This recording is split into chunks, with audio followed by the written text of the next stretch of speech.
Well, hey, friends, welcome to the Impactus podcast. I'm Dean Brenton. We're grateful you've joined us today. No engaged or married couples enter their relationship intending to fail or lose, but many do start marriage without a strategy or understanding of what it takes to succeed. Well, today we're going to discuss how to create a marriage game plan. In fact, it's the title of a new book by George and Tondra Gregory, who draw on their own experience to help couples develop a personalized plan for marriage success. George and Tondra serve as the official chaplains for the NFL's Los Angeles Chargers and previously served the New York Jets and New York Giants. They've offered life and marriage coaching to hundreds of professional athletes, coaches, and their families. They've been married for 30 years, led the marriage ministry at Saddleback Church, and they've also founded Journey for Life, a ministry dedicated to helping couples. The Gregorys have been featured guest speakers on TBN, the 700 Club, 100 Huntley Street, the NBA All-Star Breakfast, and the NBA Legends Conference. George holds a Master of Divinity degree from Duke Divinity School. Tondra is a licensed professional counselor with 15 years of experience and a master's in counselor education from North Carolina State University. Their dedication to helping couples develop successful relationships drives their new book, The Marriage Game Plan. This podcast episode is brought to you by our premier conference sponsor, Deeks Insurance. They've been meeting the insurance needs of families and groups for over 30 years. You can visit their website at deeksinsurance.ca. We're really grateful for their continued support of our ministry. And it's a privilege to be able to bring you solid biblical and practical content through these podcasts. We'd be so grateful if you'd subscribe and share the podcast. Also, leave us a review on the platform you use, and not for us, but so that more people might experience this content. And if you'd like to support the work of this ministry and these podcasts, head over to impactus.org/give and consider becoming a monthly partner or making a one-time donation to help us continue the mission of seeing every man become, grow, and live as a disciple of Jesus. And one final note. An exciting change is coming to our podcast in September. We'll be joining forces with our Young Men's podcast and bringing Jordan Harnum, Dr. Chris Walker, and myself to create a new bi-weekly supercharged podcast that features even more great content and conversations. We hope you'll stay with us and invite more people to join the Impactus podcast. So let's get into today's episode. Well, George and Tondra, welcome to the Impactus podcast. It is so good to have you with us today. Thank you for having us, Dean. Thank you. We're glad to be here. Well, welcome to Canada again and via podcast this time, but we're delighted to have this conversation and share about your ministry and some of the work you've been doing recently. Sure. But before we go there, tell us a little bit about yourselves, the work you do, the ministry you do, but also tell me, how did you guys connect? I'm curious about that story. Sure. Well, we've been married for 30 years and started in ministry together at North Carolina A&T State University. We were just college kids wanting to reach our campus for Jesus. And sooner or later, we developed a big heart for not just ministry of the gospel, but also for marriages. And Tondra is a professional counselor. Yes. And we have a little funny story about we met freshman year in Biology 101, and people get a kick out of that. Yeah, I've been following her biology ever since. And yeah. So we got married. We started out with kind of not having that game plan that a lot of couples may identify with us with. And so that's our ministry for marriages came out of us overcoming some obstacles. We like to say we're a picture of God's grace. And so immediately, as God has shown us how to make our marriage work, we developed a heart for helping couples many couples as we can also figure out that game plan for their marriage. Yeah, so we started a nonprofit called Journey for Life. We believe marriage is a journey and it should be for life. And it just kind of led us honestly into meeting some NFL chaplains. And for the last 16 seasons, we've been chaplains in some capacities or helping the chaplains. But for the last 8 years specifically, we've been the Los Angeles Chargers chaplains together. We co-chaplain together. That's amazing. And I love how the Lord's brought your story together and how you're using your story to help other couples to develop like a game plan, a strategy for success for their marriage. Um, I won't ask you how you did in that biology class or what your marks were, but I am curious about the NFL piece and like the chaplaincy work, and how did that come about, and how has that shaped your perspective on marriage? Yeah, well, it really came about because when we moved to New York City, if I can talk this morning, we moved to New York City and planted a church. We wanted to have an outreach component, and what we did together that was pretty significant was we just had a love for couples, and when we started our nonprofit Journey for Life, just so happens that the New York Jets was the first one to reach out to us. Wow. And because of that, we just really wanted to be the hands and feet of Jesus in the community. And what better way to do it with your passion and a calling in a specific field like the NFL, right? And so we prayed a prayer that, Lord, put us in the most decimated parts of people's lives that are dealing with marriage struggles. And we found ourselves in a league that's 70% divorce after retirement. And what we just thought, God, you got a funny sense of humor. We started off so bad in marriage, but yet we've learned so much, and now we can help people who often have some problems or some pains in marriage, but we can often bring some focus points so that they can get a healthy game plan for their marriage. Right. That's amazing. So our ministry is a ministry for men, and you've been around kind of the pinnacle of masculinity and, a guy's guy, but how have you seen that impact marriages? Like how guys just operate or interact with their spouse or things like how have you seen that play out? Well, I've seen the gamut. There's some guys who shy away from it because they've not seen a good example, or they've not seen it work successfully, and so many have trepidation when it comes around it. But the more Tondra and I, we make a really good team because when they see us together, they want to know, how did you guys make it for 30 years in marriage? And we often start off with, I'm glad you asked that question, because without God in our lives, we wouldn't be able to love each other, forgive each other, or be patient with each other enough. And so I feel like, just like a coach in their life, we have become marriage coaches, not just to our team, but through several coaches and players, and of even not just the NFL, but other professional sports and leagues as well. Many men, they want a model. And when your life can become that model, see, people don't care how much you know till they know how much you care. Yeah. And that just means time, talking to them, sharing your examples, letting them know that it's not easy, and letting them know where you've messed up and maybe rebound it in some ways. Yes. And I would just like to add, I just feel like, the title of our book, The Marriage Game Plan, really resonates with a lot of men, especially professional athletes. Like one of the players on the team said to George, when George told him we had that book, The Marriage Game Plan, he was like, this speaks to me, because I know what a game plan is, and I need a game plan for my marriage. Like, this is something that I can really relate to. So I do think putting marriage in that concept of having that game plan and making them feel like they have the tactical, practical things that they can implement in their relationship makes them feel more successful, or able to know what's expected and how to execute a plan. And I just feel like it just resonates with men in that way, because men are so problem solution oriented, tactical. We are Bob the Builders. That's what we are. That's right. That's true.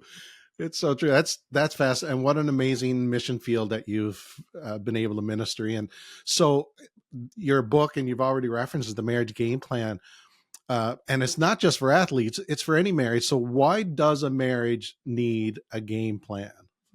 Yeah, well, we think marriage needs a game plan because we needed a game plan, right? Yeah. Meaning that we thought, Tondra, she just thought I looked like Denzel and everything was going to be life happily ever after, but it just wasn't, right? Because we come from different backgrounds, and we have major differences in some ways that kind of, when we were first married, got on our nerves. But what a game plan does, it gets the couple to head in the same direction, right? When you define your win, and most people want to win in their marriage, but they don't know how to define that win together. We know in football, the ultimate win, at least in America, is that Super Bowl, right? Yeah.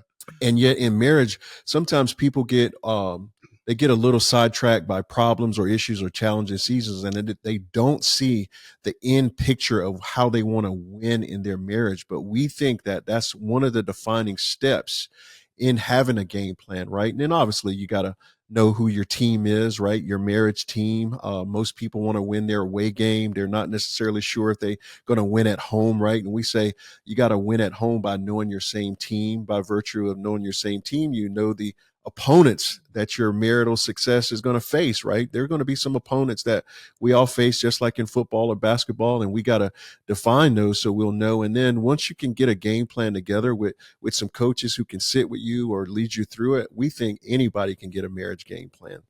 Yeah, that's awesome. You, in the book, you talk about the 4 purposes that God has for marriage, and the one that I really like, this one, it's about the marriage reflecting God's image to the world. Like, Sure. explain that for our audience a little bit. Why is that so important? Yeah, well, just like we reflect who our parents are by the way we looked or look, or sometimes the way we respond, or just our dispositions, it's the same way that we can reflect or we look like our Heavenly Father, right? Through His characteristics, His love, His kindness, His peace, His patience, and things of that nature. And so when we talk about we can reflect God's image in marriage, we can reflect His image by how we love each other. We can't say we love God and not necessarily treat our spouse right, or not want to be on the same team or be patient with them. So in our relationship with God, it directly impacts how we do with our spouse. Yes. And, I like to say, and we like to say, is that marriage is God's best selfie. Like we live in a selfie generation where people are obsessed with having their best images be posted on social media. Just watching my daughter and her friends take like 1,000 shots, and only one shot is worthy to be seen by others. So I just feel like that resonates when we say marriage is God's best selfie to the world. We represent His nature in how we forgive and love each other, treat each other, have long suffering, all those fruits of the Spirit that represents God's character and nature. When we can display that to our children, to the community, and to the world, that is God's reflection being shown to the world, which draws people to Him. And that's why I believe that marriage is under such a great attack. Is an effort to destroy that selfie or that image of God. And when we destroy that image of God, of who He is, then it also distorts the image of who we are. So Right. that's why it's crucial for our marriages to reflect God's image as one of His purposes. So in that case, marriage can be very missional in its focus. Exactly. Very, Very very. much That's right. representing Jesus to the world. I love that. Mhm. So in our crazy fast-paced lives, and so many couples don't take time to refresh or recharge. Now, you've seen this on an athlete level, but why is it so important to incorporate things like rest and recovery in our marriages so we have some healthy rhythms? Yeah. It's important because just, athletes know this. How you rest and recover is just as important as how you play in the game.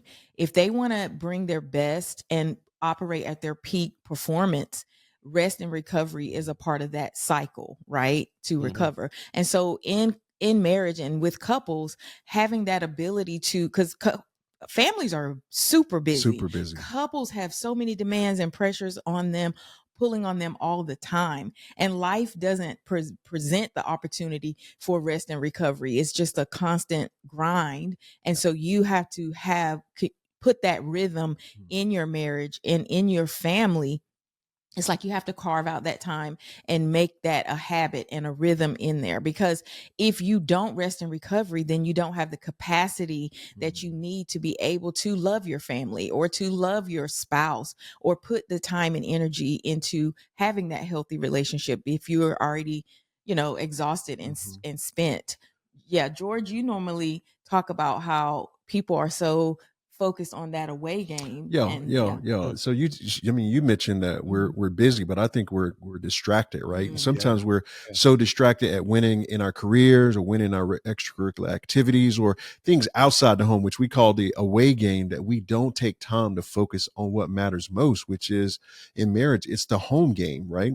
And so my wife taught me when I was a busy pastor in North Carolina and New York City, she would say, "Don't come home through the door on your phone. Your kids, they want to speak to you. They want to love on you." And then I was thinking I was the man, Dean, giving them the Heisman, just tell them to wait before they talk to me because I was on Right. phone calls. And it's really about being present, right? And so whatever, we just want to just encourage the men out there is that whatever helps you to focus and rest and recover inside of your home, that could be putting your devices down for a weekend. It could be focusing more on dinner time, not the TV, but on each other. It could be taking a vacation that is just you and your spouse without your kids or without everybody else, and just saying, you know what, honey, you matter to me. You are my priority. And then once we can handle that, we can go back outside and we can go back and win any away game and we can crush it and kill it like God's called us to do Yeah. anyway. So you mentioned like distraction, which I think is huge because we're all on our phones and we're all chasing so many different things. But what are some of the other pitfalls that you've seen like in couples, and how have you advised them to try to just focus on each other and focus on their relationship with God? Well, I definitely, some of the pitfalls is couples not realizing how they fit together, because Mm, we are uniquely designed by God to be different. He loves diversity. I mean, no fingerprint is the same, no snowflake is the same. So it's on purpose that He has created each of us unique and different. mm, But then when we get married, He says the two become one. So how do you take two yeah. uniquely God designed individuals and now say become one? And for me, that's the mystery of marriage. Like, how do you become one? And I think a lot of couples might struggle with that. I know we struggled Mm. with that, trying to make each other be identical to us. But we learned that you have to embrace the differences, not reject the Yeah. difference. We have to allow each other to influence us. And a lot of couples don't really have that concept. Is more or less, no, do it my way, or you're wrong, or this is the right way to do it, and you're wrong. You know what I'm saying? So it just keeps them from finding how they fit together, all the ways that they're different. But we are designed to fill each other's gaps. We like to say that we are God's provision for each other. Right. God, George Yeah. has things that he's wired. I'm not wired that way, but God provided me Mm, to have those things in my life by bringing me a partner who can fill those gaps, and vice versa, which makes us more Mhm. well-rounded as yeah. a couple. Yeah. And I'd like to say, the pros, they get this right almost every day, right? Meaning that they understand that everybody's not going to be the QB, everybody's not going to be the wide receiver. And so they have specific positions that are very different, and you have to acknowledge the differences and celebrate those differences, or you're not going to be really a team. And so in marriage, we just say, learn the differences, learn to celebrate them, and learn how they work together as opposed to pull you apart. If you focus on what makes you different, you're not going to win in your marriage. That's why you Yeah. celebrate your differences and you say, God, thank you for bringing a spouse in my life that's so different in me, that helps fill in my gaps. That's what Rocky said, that Adrian had gaps, he had gaps, but together we don't have gaps. Absolutely. Is there, in your own personal game plan in your marriage, like, is there an area that you've really had to kind of, focus on and give some extra attention to just to make sure that you are on the same team together?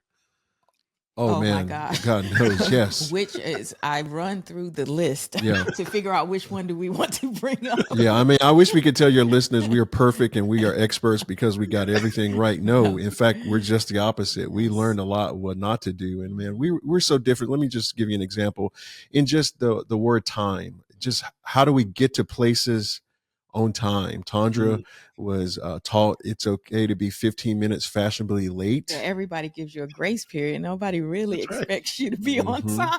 And I was taught by kind of a military dad, not that he was in the military, but he taught, hey, to be 15 minutes early was to be on time. And so we struggled with this for the first Yeah. 2 years of our marriage because we didn't know what it meant to say, hey, we're going to be somewhere on time. She thought 15 minutes late. I thought 15 minutes early. And together we just had to come up with a solution for us. And I got to tell you, Dean, that was pretty hard Mm. because we were so different, but we finally got to this place where we brainstorm at what we both brought to the table to mess that up, right? Mhm. And then we started brainstorming about ways that we could do it together, that we could get to places on time. Now, Dean, after 30 years of being married, we don't try to get there 15 minutes early or 15 minutes late. We mostly get there right on time. I And love that. something so small like that, Yeah. it seems like it's not a big deal, but we did not know why every time it was time for us to go somewhere, we would get into these, what we like to say, intense fellowships.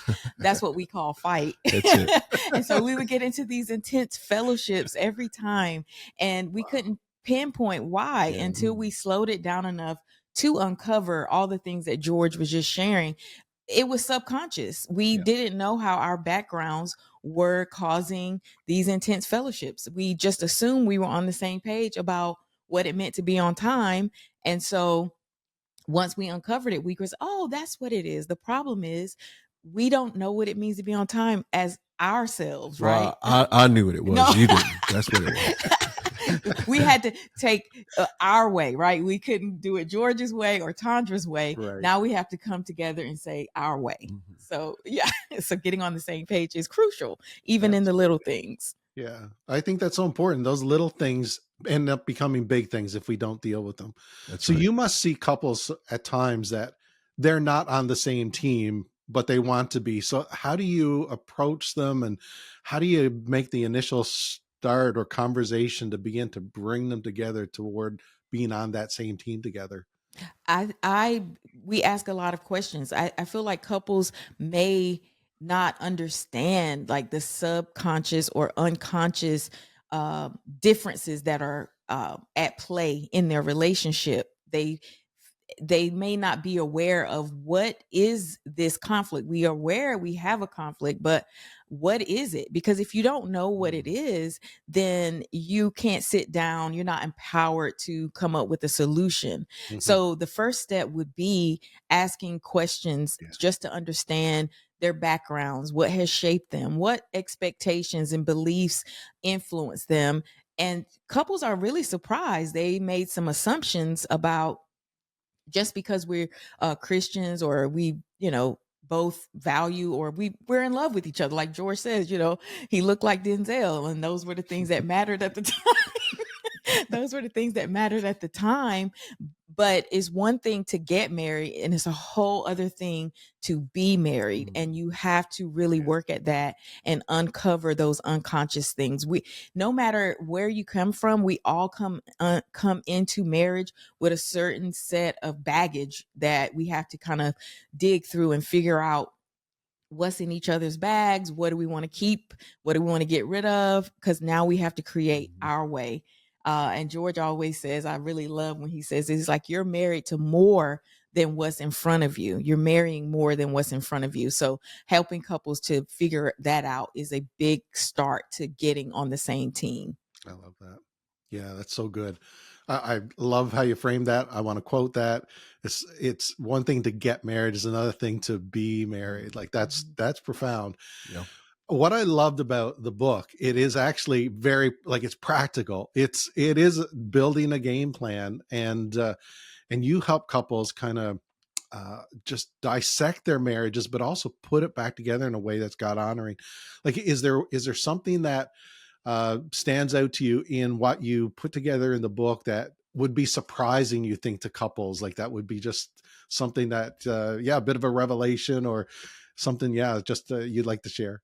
Yeah, I think couples would be really, just astonished that it's not that hard, right? It's kind of like having, the pros know in order to get to an elite level, you have to have coaches or people helping you along the way. And so when we learn to get the help or get a coach, right? And so for us, we wrote the book, and so each chapter helps. We kind of coach people through it, through the exercises at the end of the chapter called Putting It Into Practice, where couples answer questions. They do couples activities that once they do that per chapter, and then they get to the chapter 10, they have really developed their own game plan. So it's not as hard. People think marriage is extremely hard and it's going to take like a ton of work.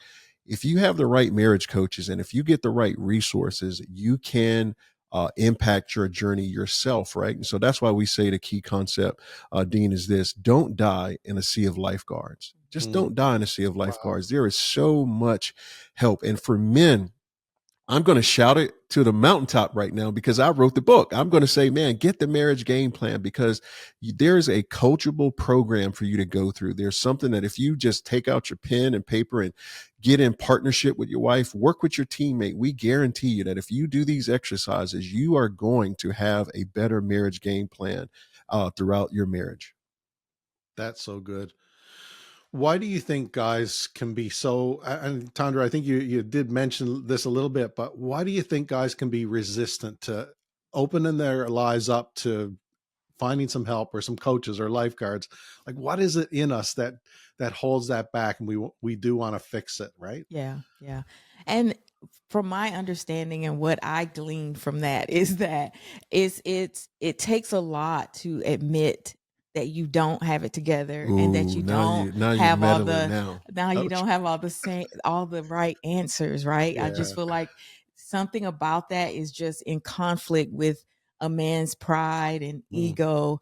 And so just being able to humble ourselves enough to say, I don't know. I don't have Yeah, all the answers, but I'm willing to go and find out the answer. So I think that wow. first hurdle is just really difficult to just say, I need help, because yeah, that takes that little bit of a vulnerability, basically, of saying, yeah. I don't have it all together and I Yeah, I don't have think the she answers. I think she hit it right on the head because I taught her that right over Oh, 30 years. Meaning, you showed me. I just didn't most of the things that I sort of white knuckled in my marriage or I Yes. was belligerent about is because I didn't want to say that I'm wrong or I thought that I was perfect or I thought I was here to help you and not necessarily was you're here to help me and shape me or model me. And so what I had to learn was take a chill pill that I'm not perfect, that I don't know everything and that I need help. And once I realized that, I think we became better teammates. I Yeah, think we for became sure. better lovers, better communicators. I Mhm. think learning that key concept that Bob the Builder, sometimes we need to go to our own carpentry classes and learn a better way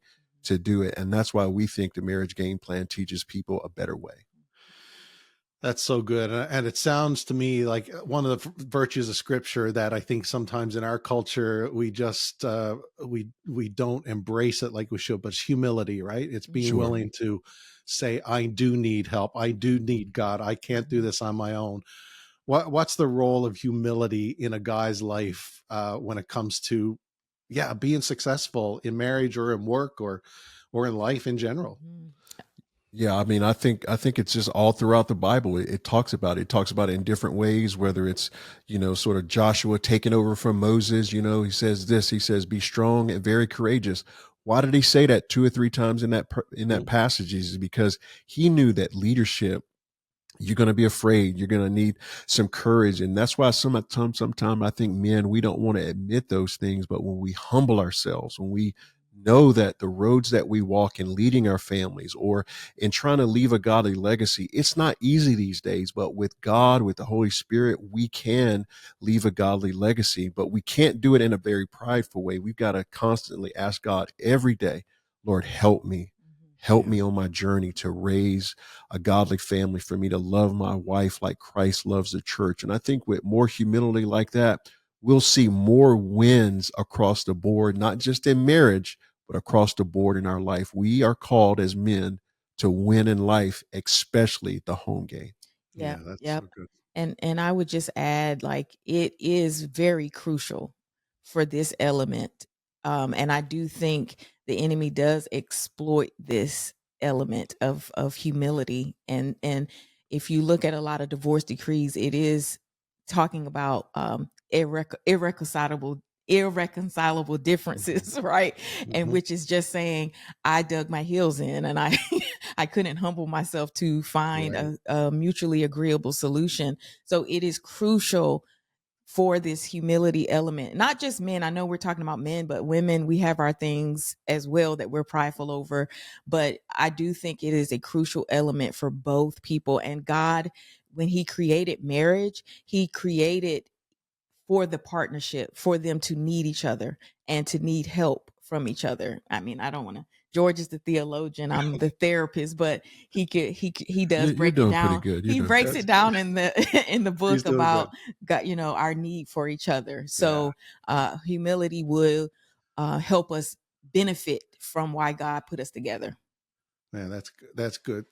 The theologian and the therapist, like that's a great blend. That's a great blend. We need that though. We really do. And so for the guy who's listening today, or it might be a couple who's listening, and I want you to both to speak to this, and they might be either struggling in their marriage or they may just want to really strengthen their marriage.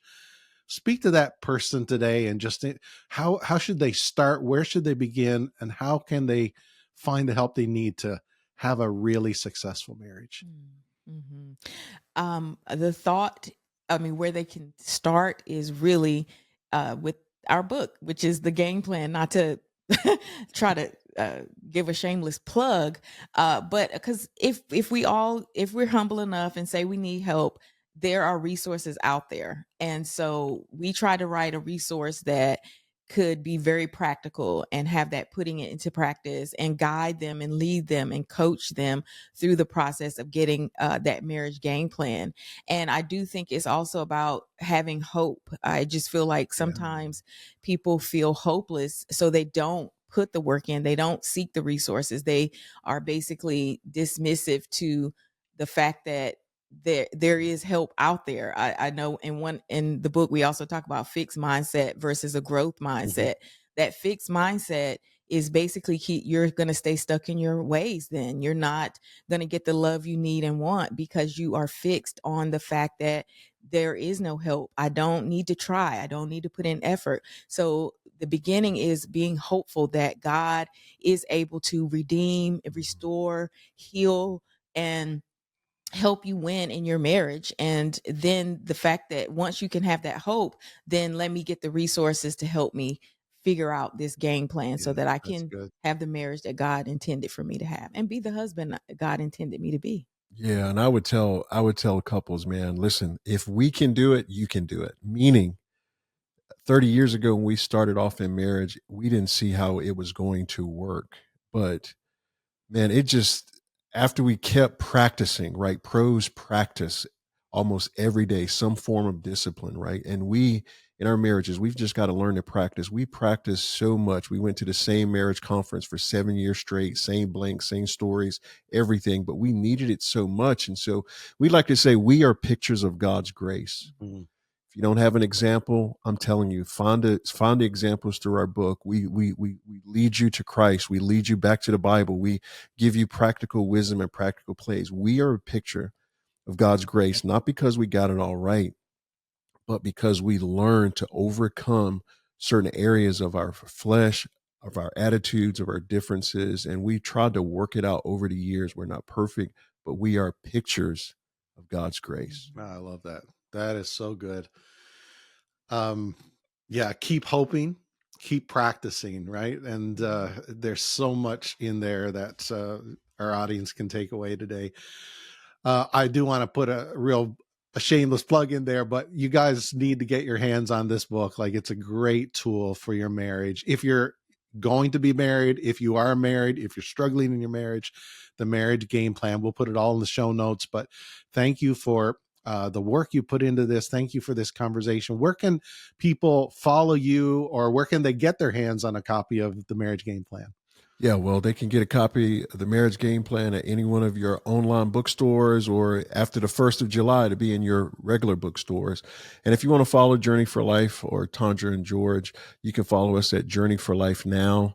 That's on IG and Facebook. And if you want to go to our website, it's journeyforlifenow.org. Fantastic. Well, thank you so much for being with us today. This has been a delightful conversation and really helpful. And I pray that the Lord will just take your story and this work and just build even stronger marriages and homes than ever before. So thank you again for being with us. Sure. Thank Thank you. you so much for Thank you for having having us. us. It was a pleasure.